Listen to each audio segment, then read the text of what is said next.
today's message is a great one. We're going to talk about not only paid leads, but free leads as well. We're going to combine the two today and talk about them both.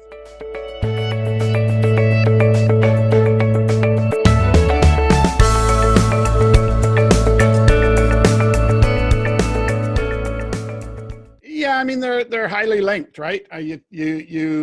The things that you do, the assets that you need to generate leads for free are the same assets that you need to have any hope of generating them paid.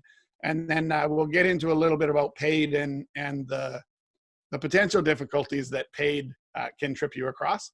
And yeah, we're gonna cover both angles here. That's what we're gonna do. Realty Biz Connect: how to generate free and paid real estate leads.